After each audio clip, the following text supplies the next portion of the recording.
కన్నుల వెంట ఒలికే ఈ ఉదయకాంతులు ప్రకృతి మనకు ఇచ్చిన అద్భుత కానుక. ప్రకృతిని ప్రేమించటం మన ఆత్మధర్మం.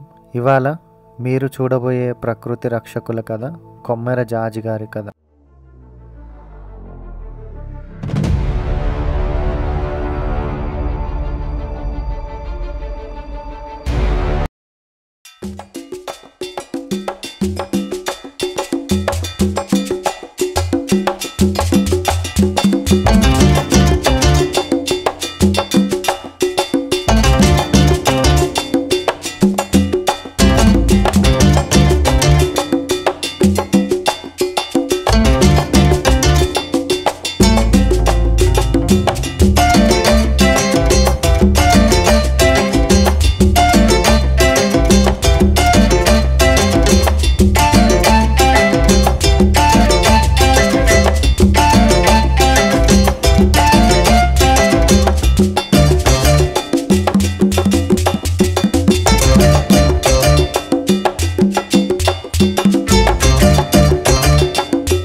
సో మొత్తానికైతే కారంపొడి రీచ్ అయ్యాము. నర్సరావుపేట నుండి కారంపొడి జర్నీ అనేది చాలా అద్భుతంగా ఉంటుంది. ఇక్కడ నుండి మనం ఫస్ట్ పల్నాడు వార్ మెమోరియల్ చూస్తాం అన్నట్టు. ఆ తర్వాత జాజి గారు అండ్ తాతగారు వాళ్ళతో పాటు నల్లమల్ల ఫారెస్ట్ ట్రెక్కింగ్ చేస్తాము, ఒక 3 to 4 kilometers. ఈ వెళ్లే దారిలో జాజి గారు డిఫరెంట్ ట్రీస్ గురించి, లీవ్స్ గురించి, వాటి యూజెస్, వీటి గురించి చెప్తారు. అలానే నెక్స్ట్ థింగ్, అక్కడ ఏదైతే ఫారెస్ట్ లో ఉండే ప్లాస్టిక్ ఉంటుందో దాన్ని కలెక్ట్ చేస్తాం అన్నట్టు.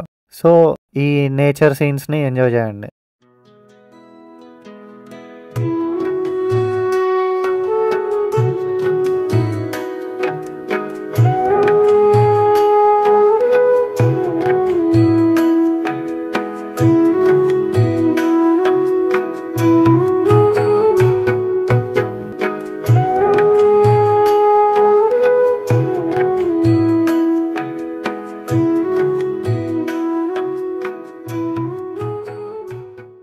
ఇక్కడ పల్నాడు యుద్ధ వీరుల గాథలు ఎప్పటికీ ప్రేరణ. ఈ యుద్ధ స్మారకం మన ఆచారాలను, మన బలిదానాలను గుర్తు చేస్తుంది. ప్రకృతి రక్షణ కోసం ఇదే ధీరత్వం మనకు అవసరం. ఇది పల్నాడు యుద్ధ స్మారక స్తూపం, మన తెలుగు జాతి ధైర్యానికి, త్యాగానికి ప్రతీక. 12వ శతాబ్దంలో జరిగిన పల్నాడు యుద్ధం చోళ రాజుల కాలంలో పెద్ద సామ్రాజ్యాలకు జరిగిన ఒక ఘోరమైన సంఘటన. ఈ యుద్ధంలో ఎంతో మంది వీరుల ప్రాణత్యాగం జరిగింది. పల్నాటి పౌరుషం, పల్నాటి బ్రహ్మనాయుడు, నాయకురాలు నాగమ్మ, ఇలాంటి సినిమా కథలకు అన్నిటికీ ప్రేరణ ఇచ్చిన మూలస్థానం పల్నాటి యుద్ధం జరిగిన ప్రాంతం ఇది.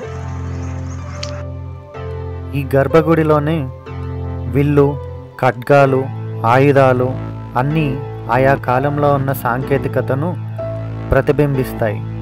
వీటిలో రక్షణ మాత్రమే కాదు, శత్రువులపై విజయాన్ని సాధించడం అనే లక్ష్యం కూడా ఉంది. ఇక్కడ ప్రదర్శించబడిన ఆయుధాలు చరిత్రాత్మకంగా మన తెలుగు వీరుల గర్వకారణం. వీటిని చూశాక మన చరిత్రపై మరింత గౌరవం కలుగుతుంది. పల్నాడు స్మారక స్తూపం ఈరోజు కూడా మనకు ధైర్యం, ధర్మం కోసం యుద్ధం చేసిన వారిపై గౌరవం కలిగించే ఒక స్థలం.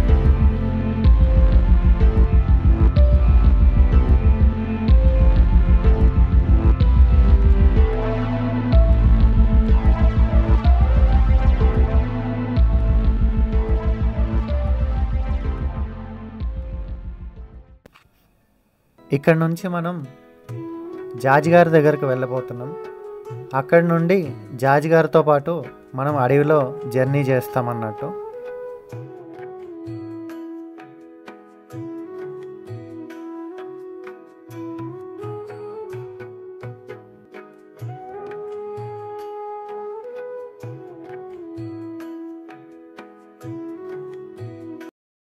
అలా వెళ్లేదారిలో పండ్లను తింటూ ఆ పెద్దాయనని జాజిగారి గురించి అడిగితే చెప్పిన సమాధానం, ఒకే ఒక్కడు 3 దశాబ్దాలుగా నల్లమల్ల అడవుల్లో తిరుగుతూ వేల ఎకరాల్లో అడవులను సంస్కరిస్తూ రోజు అడవులను శుభ్రం చేస్తూ ఆయనే కొమ్మెర జాజి అలియాస్ కొమ్మెర అంకన్న గారు. ఈ రోజు అసలు ఈ అడవికి ఎందుకు వచ్చాం, ఈ అడవుల్లో ఎందుకు నడుస్తున్నాం, అసలు ఈ అడవికి రావడానికి కారణం ఏంటి అనేది జాజిగారి మాటల్లోనే విందాం.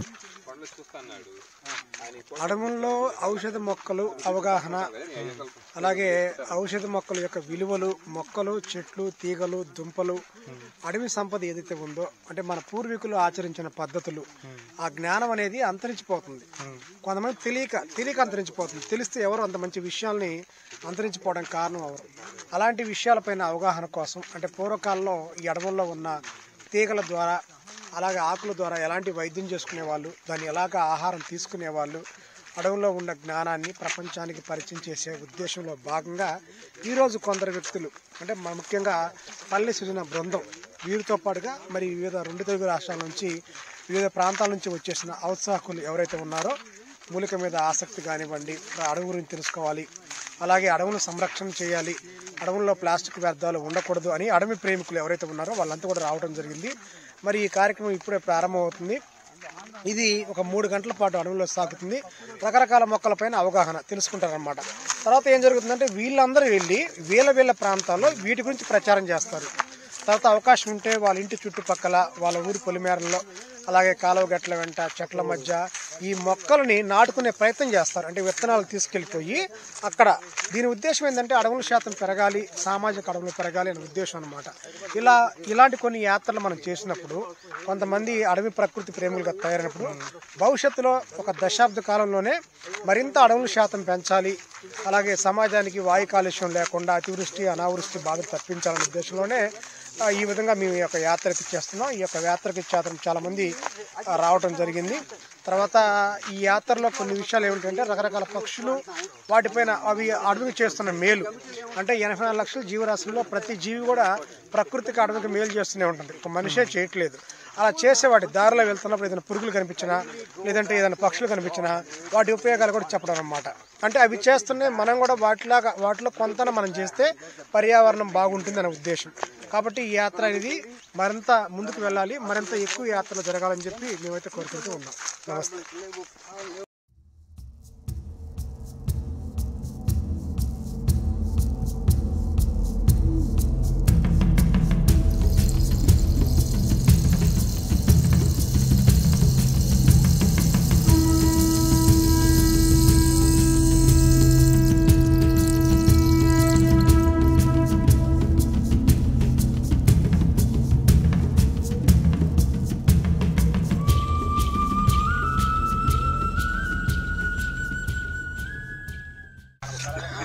ఒకసారి చూడండి అందరూ, దీన్ని కాడజెముడు అంటారు. కాడజెముడు ఇది ఎక్కువ నదుల పక్కన మడాడువులు అంటారే, మడాడువుల్లో ఎక్కువ మలుస్తుంది. దీని యొక్క ప్రత్యేకత ఏంటంటే ఒకసారి చూడండి, పాలు ఉడికి వస్తాయి గిల్లగానే. ఈ పాలు కనుక మనకు చేతుల మీద పడితే బొబ్బలు వస్తాయి. మరి దీన్ని ఎట్లా మనం వాడాలి అంటే ఈ పాలని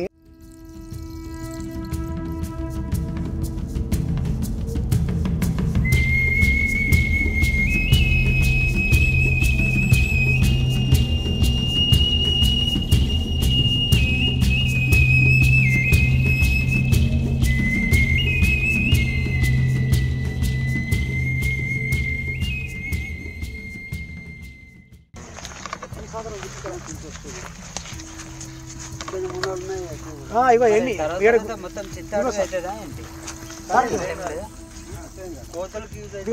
ఇదిగోండి ఈ సంవత్సరం ఫలితం ఇదిగోండి. ఇవన్నీ అవే సార్. ఇదిగోండి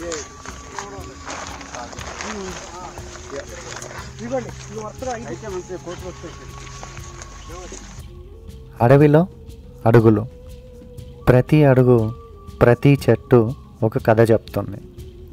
కొమ్మెర జాజి గారు చెట్ల గురించి, ఆకుగులికల ప్రయోజనాల గురించి వివరించారు.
కొమ్మెర జాజి గారి కళ సాకారం చేసేందుకు బ్రిగేడియర్ గణేశం గారు మరియు వాలంటీర్స్ అందరూ కలిసి నల్లమల్లలో ఉన్నటువంటి ప్లాస్టిక్ వ్యర్థాలను సేకరిస్తున్నారు. ఇక్కడ ప్లాస్టిక్ సేకరిస్తున్నటువంటి ప్రతి చేతిలో ఓ సేవాభావంతో నడుస్తూ అడవిని రక్షించడంలో ఒక కొత్త ఆరంభానికి చిహ్నంగా నిలిచింది.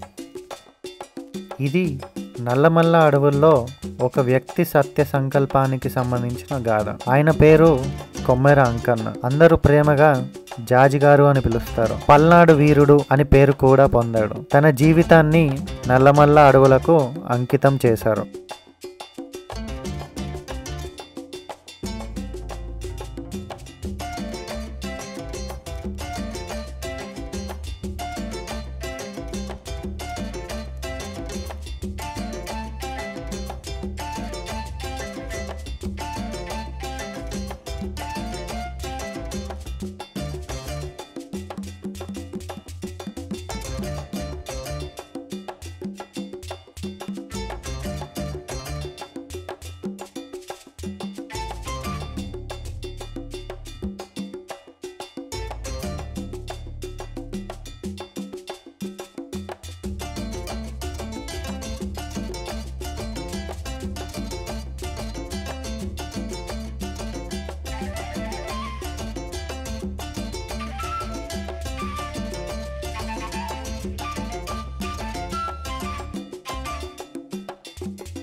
నేచురల్ కాబట్టి పూలు ఉంటాయి. వర్షం పడితే పూల్లో నీళ్ళు పడతాయి. తాగితే గ్యాస్ సమస్య. ఇవి వాస్తు సమస్యలకు వాడతారని చెప్పి హైదరాబాద్ లో అంత ప్రచారం పెట్టి దీన్ని ఎంజీ బస్ స్టేషన్ లో పెట్టేముతున్నారు. దాంట్లో రైల్లో పెట్టేముతున్నారు.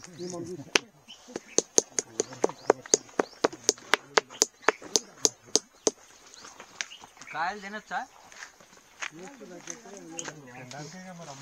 తిన్నాక చెట్టు అయిపోతావు. గొట్టికాయలు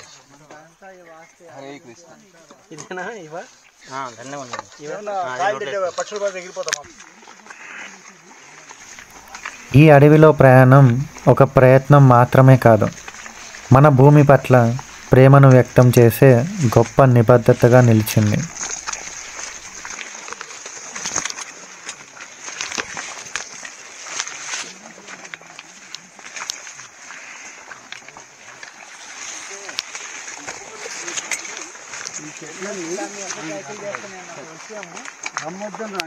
అలా అడవిలో జాజి గారితో పాటు తను చెప్పే కథలు వింటూ చాలా అలసిపోయాను. అలా వీళ్ళు అరటిపళ్ళు తింటుంటే నాకు కూడా ఉంచండి అయ్యా అని అడుగుదామనిపించింది, కానీ సిగ్గుతో అడగలేకపోయినాను. కానీ చివరికి వాళ్ళే అరటిపళ్ళు ఇంకా కొన్ని స్నాక్స్ కూడా తెచ్చిచ్చినారు. అంటే అడవిలోకి వచ్చాం, మళ్ళీ వెళ్ళిపోతాం. సో దీనిలో మనకు వచ్చిన వాల్యుయేషన్ ఏమిటి? ఈరోజు ఏం నేర్చుకున్నాం మనం? ఏమి ఎవరికైనా చెప్పదామంటే ఏం చెప్పదాం? చెప్పేదామని ఉందా లేదా? అడవులు ఇలాగే విడిచిపెడదామా? ఇవన్నీ మనం ఇండివిజువల్గా తర్కించుకోవాలి. తర్కించుకొని ఇందులో మనకు నచ్చినవి, సమాజానికి లాభం వచ్చేవి, ప్రకృతిని కాపాడేవి కొన్ని విషయాలను అమలుపరిచి ఏ విధంగా అమలుపరచాలనేది మనం ప్రణాళిక తయారు చేసుకోవాలి. ఏ కార్యానికైనా ఒక యాక్షన్ లేకపోతే ఆ కార్యం పూర్తి పరిపూర్ణత కాలేదన్నమాట. సో మనం ఇంకో 2 గంటలు నడుద్దాం. చివరిలో చూడండి, మీరు నేర్చుకునే షేర్ చేస్తే కూడా మన అందరం అడవులు పెంచాలని ఇనిషియేటివ్కి మనందరం చిన్నగా ఉడతల భక్తుల అనుభవంతో మనం సేవ చేద్దామని అనిపిస్తుంది. ఐఎమ్ షూర్ మీరందరూ నాతో ఏకీభవిస్తారనుకుంటున్నాను. ఏం చేస్తామనేది చెప్పండి కూడా. నాకు ఐడియా రాకపోతే మీ ఐడియాతో మేము చేయగలం అలాగా. సో అందరం ఐడియా షేర్ చేసుకుంటే బాగుంటుంది. తర్వాత ఈ అడవులను మనం ఆయన 2-3 అద్భుతమైన వాక్యాలు చెప్పాడు. అడవి ధర్మం అన్నాడు, అడవి ధర్మాలు చెప్పాడు. కట్టే అన్నీ అడగాలి. మూడోది ఏంటి? మొక్కలను పలకరించుకుంటూ వెళ్ళిపోవాలి. అన్నీ అడుక్కుంటూ వెళ్ళాలి. అంటే మనం నెగ్లెక్ట్ చేస్తాం అనుకుంటాము కానీ నెగ్లెక్ట్ చేస్తాము అన్న విషయం వాటికి అర్థం అవుతుంది, మనకు అర్థం కాదు. అది ఆయన ఉదాహరణ కూడా చక్కగా చెప్పాడు. మనుషుల్లో నెగ్లెక్ట్ చేయకుండా మనం ప్రపంచంలో ఎలా వెళ్ళగలం అది నేర్చుకోవాలి. మీ దగ్గర చెప్పండి, ఎలా నేర్చుకోవాలి? నెగ్లెక్ట్ చేయకుండా జాజీ గారు చెప్పండి సార్. ఇంకొకసారి అడగండి. నెగ్లెక్ట్ చేయకుండా అన్ని చూసుకుంటూ వెళ్ళాలి కదా. అన్ని చూసుకుంటూ వెళ్ళాలంటే అన్నిటిని చూడాలంటే ఎలా హృదయాన్ని ఎలా తయారు చేసుకోవాలి? మనం ప్రేమను పెంచుకోవాలి సార్. ప్రేమను పెంచుకుంటే సరిపోతుంది. ఆటోమేటిక్గా మనం ఎక్కడి నుంచి వచ్చాము, మన పూర్వీకుల యొక్క విధానాలు ఏంటి, మనం మట్టి నుంచి వచ్చాం. తర్వాత మన పూర్వీకుల యొక్క విధానాలు ఏంటి అంటే వాళ్ళు ప్రకృతి మీద ఆధారపడే ఆ రోజు ఇన్ని ఆకుకూరలు లేవు. తోటకూర, గోంగూర, పాలకూర ఇవన్నీ లేవు. ఒక టైంలో ఉన్నా కూడా తక్కువగా ఉండొచ్చు. కానీ సాగు చేయకుండా 100 రకాల ఆకుకూరలు మన ఇంటి చుట్టుపక్కల ఉన్నాయి. వాటిని ఆహారంగా తినేవాళ్ళు, ఆరోగ్యంగా ఉండేవాళ్ళు. మనం ఆరోగ్యంగా లేవు, అనారోగ్యంగా ఉన్నాం. కాబట్టి ఆ బాటలోకి వెళ్దాం. వాళ్ళు ఏం తిన్నారో తెలుసుకుందాం. తాత ఏం తిన్నామంటే వాడు పెద్ద అని చెప్తారంటే నేను దోసర కూర తిన్నా అంటాడు. దోసర కూర అంటే ఏంటి, అది ఎక్కడ ఉంటుంది, తిరగటమే. మనం నిశ్చితంగా గమనిస్తూ ప్రతి అడుగు కూడా, ఇప్పుడు అడవి మన ఇల్లు లాంటిది. మనం ఏం చేస్తుంటాం, ప్రతిరోజు ఇంటికి వెళ్ళిపోయి మన రోజు ఇక్కడున్న వస్తువు కనుక మన పర్సనల్ వస్తువు మన ఉదాహరణకి అద్దం ముందు దివ్యంతో తలదూకుంటాం. అక్కడ దివ్యం లేదంటే మనం చూస్తాం. తర్వాత కోపం వస్తుంది, ఎక్కడుందంటాం. పలానా చోట ఉందనుకో, ఎక్కడ వస్తే వాడు పెట్టాలి మీకు తెలియదా అంటాం మనం. అంటే మనం ఇంటి మీద ప్రేమ అవగాహన ఉంది. అదే ప్రేమ అడవి పైన, ప్రకృతి పైన ప్రేమ ఉంటే మనకి ఎక్కడ ఏ చెట్టు ఉంటుందో ఉంటుంది. ఇప్పుడు మీరు చూస్తున్నారు, ఎక్కడ ఏ చెట్టు ఉంది, ఏ సీడ్ బాల్ చెట్లు వేస్తాం, పడుచుకోరు, ఇంకెవ్వరు పడుచుకోరు. కానీ అది ఎక్కడ మొలిచిందా లేదని చెప్పి నేను చెట్లలోకి వెళ్ళి చూశాను కదా. అంటే దాని మీద ఒక మొలవాలి అనే తపన, దాన్ని కూడా ఇతను ఇష్టపడుతున్నాడు కాబట్టి నేను కూడా పెరగాలని. చెట్టుకు కూడా ఉంటుంది. చెట్టుకు కూడా ఏముంటుందంటే ఇతను ఇంత ప్రేమ చూపిస్తున్నాడు, నేను కూడా పెరగాలి అనేది పెరుగుతుంది అనమాట. కాబట్టి దాన్ని మనం గమనించినట్టు కానీ, మన ఇల్లుని మనం గమనించినట్టు కానీ, ప్రకృతిలో ఇల్లే ప్రకృతి, ప్రకృతిలో ఉన్న ప్రాణులే మన కుటుంబ సభ్యులు. అదే కొంత చిన్న గాయం అంటే మన కుటుంబ సభ్యులు.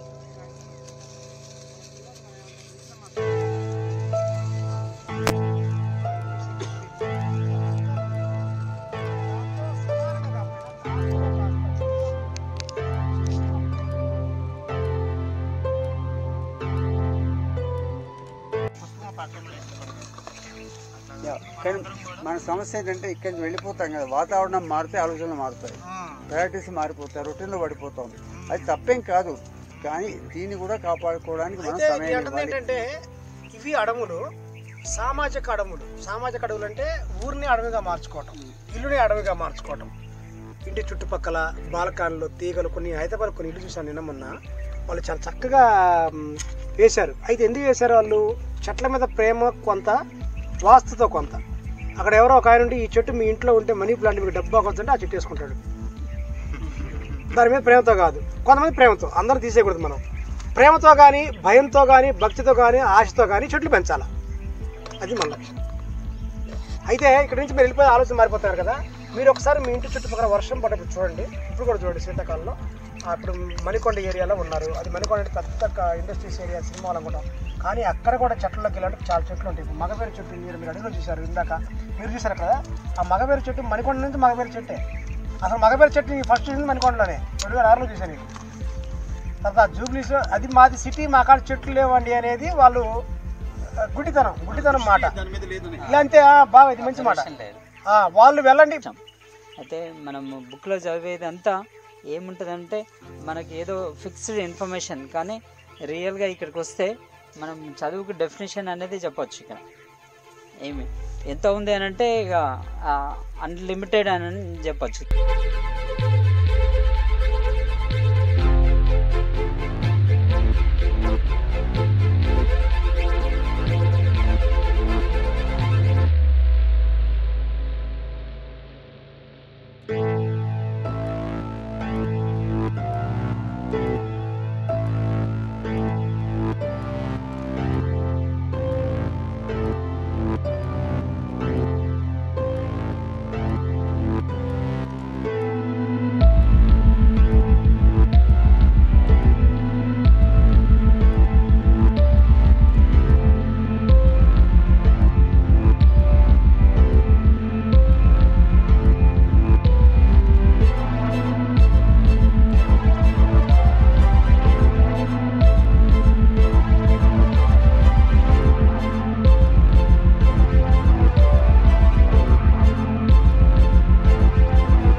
గత సంవత్సరంలో నల్లమల్లలో చెలరేగిన అగ్ని ప్రమాదంలో జాజి గారు చాలా చాకచక్యంగా వహించి అడవిని రక్షించడంలో ప్రధాన పాత్ర వహించాడు.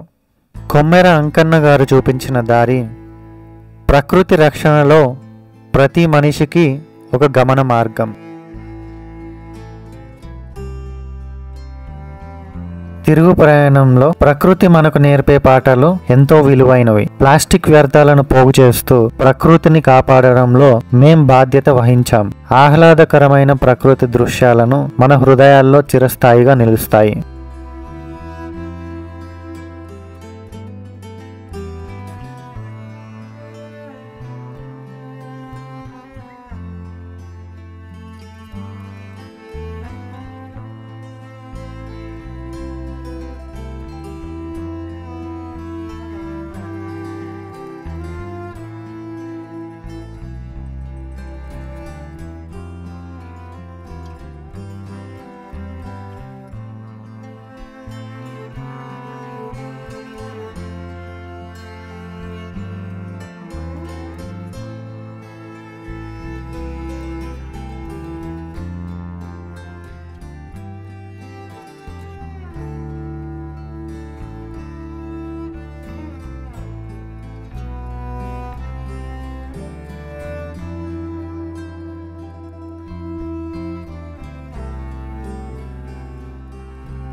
వాటి లోపల ఉన్న మన క్వెస్ట్ అన్వేషణలు బయటకు వస్తుంది అన్నమాట. దానికి కారణం రెండు: సృష్టి, ప్రకృతి అండ్ జాతి. ఈ రెండు లేకపోతే పనికాదు. సో అలాంటి వాళ్ళు ఉన్నంత వరకు మనం వాళ్ళు ఉపయోగించుకొని, వాళ్ళని నేర్చుకొని, వాళ్ళకి తోడు చేసి సమాజానికి ఏమైనా జన్మ ధన్యవాదంగా తెలుసు. నేను కొత్తగా చెప్పట్లేదు. మీ తరహాలో, మీ పద్ధతిలో, మీకు ఇష్టమైనట్టుగా ఏమైనా చేయండి.